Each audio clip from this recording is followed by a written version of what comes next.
যে এখন আমি আছি জয়সলমেরে স্যাম ডেজার্টের কাছে। একটি খুব সুন্দর ডেজার্ট ক্যাম্পে এসে আমরা এবার উঠেছি। সবথেকে মজা হচ্ছে এখন দেখছেন আমি যখন রিলসটা বানাচ্ছি আমাকে জ্যাকেট পরতে হচ্ছে।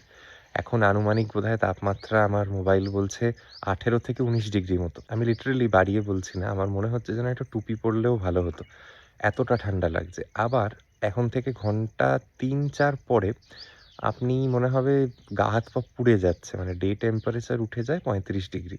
একটা ডেজার্ট এরিয়ায় অবশ্য এটা খুব স্বাভাবিক একটা বিষয়। বালি খুব তাড়াতাড়ি গরম হয় এবং ঠিক ততটাই তাড়াতাড়ি ঠান্ডাও হয়ে যায়। মানে ডায়ারনাল টেম্পারেচার রেঞ্জটা এখন ১৬ থেকে ১৭ ডিগ্রির মতো আরকি। এতটা তফাৎ।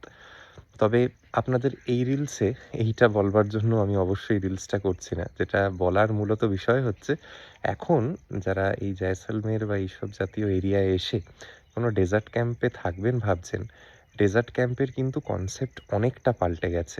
এত সুন্দর এখানে এখন থাকবার ব্যবস্থা হয়েছে।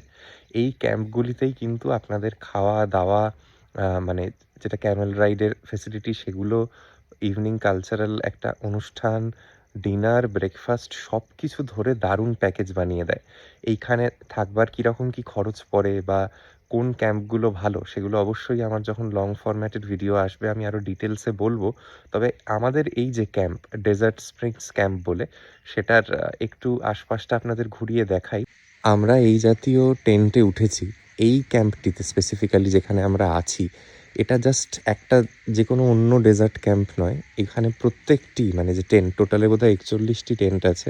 সবকটাই এসি। বাইরেটা সবুজের ছোঁয়া পাবেন। মরুভূমিতে এই কথাটা বলতেও অবাক লাগছে। এখানে ময়ূর ঘুরে বেড়াচ্ছে, দেখুন কি সুন্দর। কাছে গেলে পালিয়ে যাবে। কিন্তু এইরকম মাঝে, মাঝে আপনারা ক্যাম্পাসের ভিতরে ময়ূরও দেখতে পারবেন। কি অপূর্ব না আশপাশের প্রকৃতি।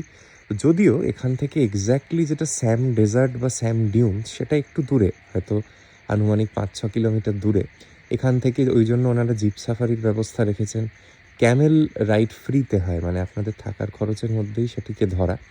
সেগুলো আপনাদের এই পিছন দিকে এই ক্যাম্পাসের স্যান্ড ডিউনসে ঘুরিয়ে আনে।